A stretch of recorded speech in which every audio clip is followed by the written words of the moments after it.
Você está trabalhando há mais de ano e não faz a menor ideia de quando vai tirar férias? Seu patrão nem diz quando você vai tirar, nem diz quanto você vai receber. Você já falou com ele várias vezes, ele fica ali empurrando com a barriga, dizendo que vai resolver depois com RH. Na realidade, você já está recebendo férias, mas não está com o dinheiro no bolso. Não fizeram a comunicação prévia a você? Preste atenção nesse vídeo, que ele é para você.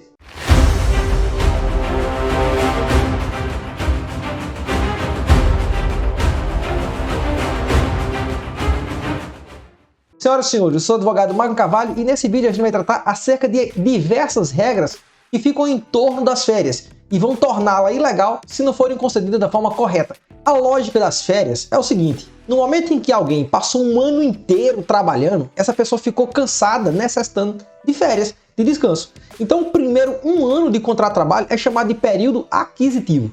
O segundo ano é chamado período de gozo. Então no primeiro ano o trabalhador fica muito cansado, no segundo ele precisa descansar. Então se você adquiriu as férias no primeiro ano e nesse segundo ano você não está gozando as férias do jeito que a lei manda, o patrão poderá pagá-la em dobro. Então preste atenção nas regras, que elas são muito importantes. O artigo 135 da CLT fala que as férias precisam ser comunicadas ao trabalhador com no mínimo 30 dias de aviso.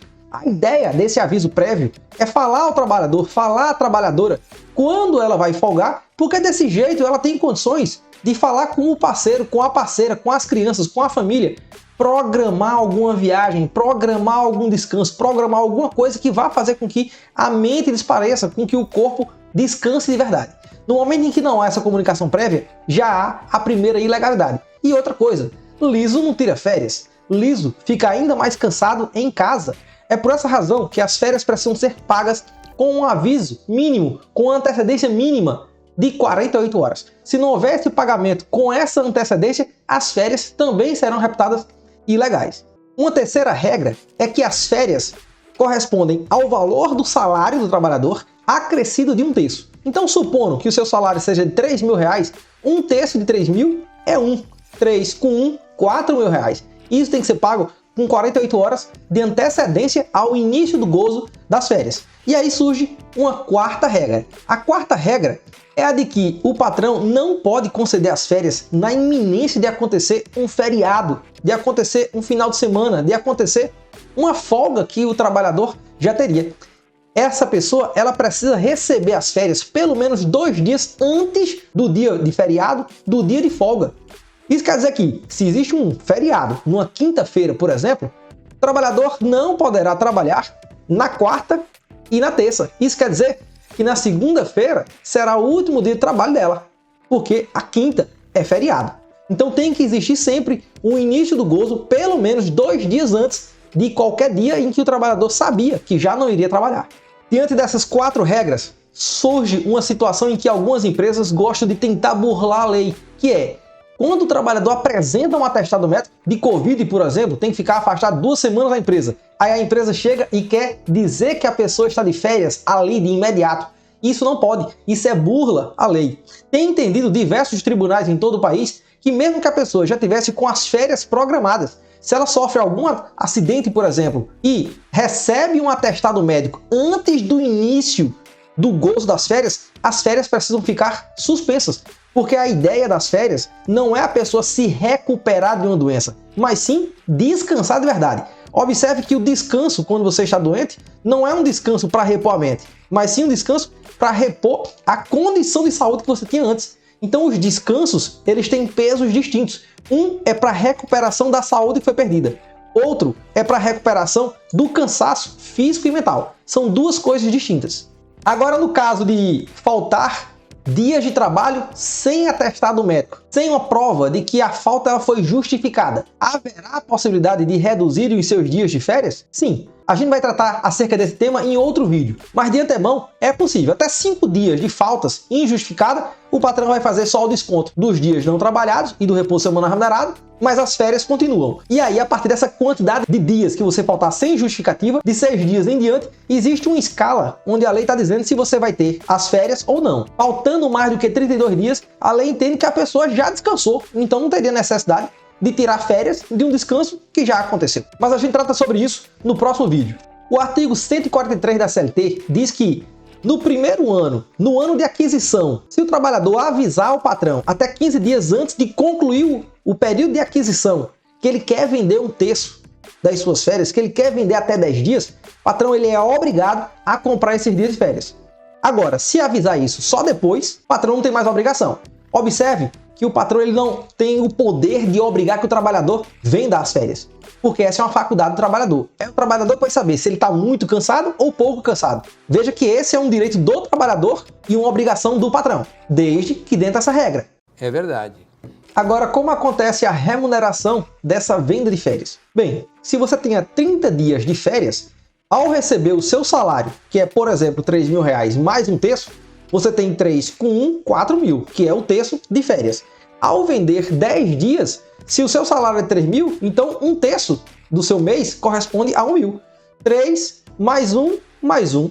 Seu salário, então, sua remuneração vai estar lá no contra-cheque, junto a esse monte de coisa, vai dar esses 5.000. Então esse é o cálculo a ser feito. Salário inteiro, mais um terço, mais os dias que você vendeu de trabalho.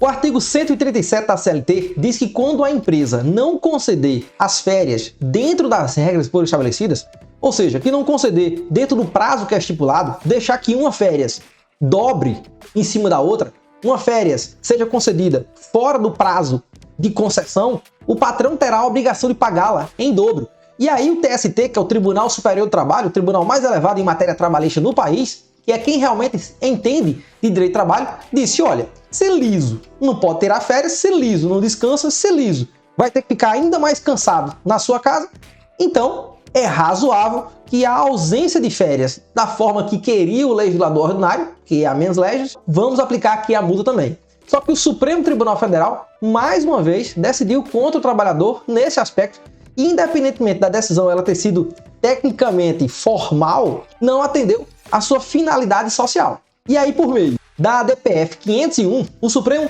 cortou essa súmula, anulou essa súmula, cancelou essa súmula, destruiu esse direito do trabalhador pedir a dobra, no caso de a empresa dar as férias, mas só pagar depois. E aí eu lhe pergunto, comenta aqui embaixo por gentileza, se a pessoa vai continuar cansada, se muitos trabalhadores preferem até continuar na empresa, porque a sua casa tem muito barulho, não é um ambiente dos mais agradáveis, será mesmo que a pessoa conseguiu tirar férias do jeito que a lei estava querendo? Não. Será mesmo que essa decisão do Supremo, com todo respeito, foi a decisão mais acertada? Ou será que suas excelências estão muito distantes da realidade brasileira? Agora você me pergunta, e como é que eu vou conseguir provar esse monte de coisa? Preste sempre muita atenção em todos os documentos que você assinar. Às vezes, quando o trabalhador ele é contratado, ele está tão feliz, está tão emocionado que arranjou um emprego, ele acaba assinando até mesmo papel em branco. Então tenha sempre muita cautela no que você está assinando. Não assine nenhum papel em branco, sempre leia tudo. E se você não está entendendo o que está lá no papel, não assine. O patrão não vai colocar a faca no seu pescoço, colocar a arma na sua cabeça, então não tem por que você ficar desesperado querendo assinar. Entendeu? Pode assinar se você concordar com aquelas coisas. Se você não entendeu, então o patrão que convoque alguma testemunha, se resolva com alguma testemunha para dizer que você tem conhecimento daquele fato. Mas o que não pode é você assinar um documento contra a sua vontade, contra os seus interesses. E eu falo isso porque é muito comum o trabalhador assinar que está recebendo as férias, que está gozando as férias, mas na prática ele continua trabalhando. Na prática, ele não recebeu o dinheiro. E aí, quando você vai para a justiça e o juiz vê aquele monte de papel assinado por você, como é que vai ficar a nossa cara dizendo ao juiz que tudo aquilo que você assinou, você na realidade não recebeu? Uma coisa é sua assinatura, outra coisa é sua palavra. Então tenha sempre muita cautela nessas coisas. Além disso, se você trabalhou durante o período em que deveria estar de férias, você deve ter assinado algum ponto. Então, tira foto desse ponto. Saiu o papelzinho na maquineta, tira foto daquele papelzinho, vai mandando para a nuvem, porque o papelzinho ele se apaga. O telefone ele pode quebrar, alguém pode roubar, mas se tiver na nuvem, você não vai perder essa prova. E aí no dia que você precisar, é melhor ter uma prova e não precisar dela do que precisar da prova e não tê-la. Gostou do conteúdo? Dá um joinha. Acha que alguém tem interesse nesse conteúdo, está precisando dele? Compartilha com essa pessoa. E lembre-se sempre, quem não luta pelos seus direitos, não merece os direitos que tem.